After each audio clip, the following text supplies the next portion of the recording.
How to fix Dragon Quest XI crash issue on Windows. 1. Download the latest patch. 2.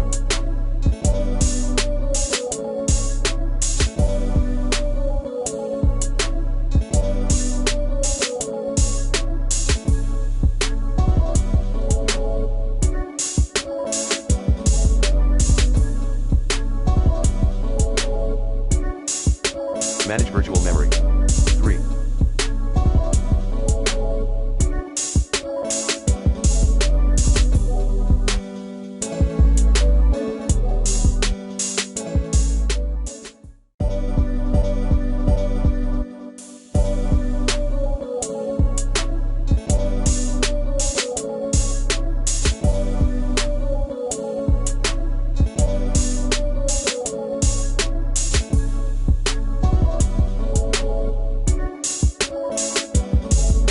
Data 999.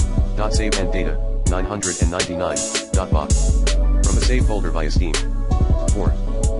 Underclock your CPU clock speed. Use 100 MHz or 150 MHz.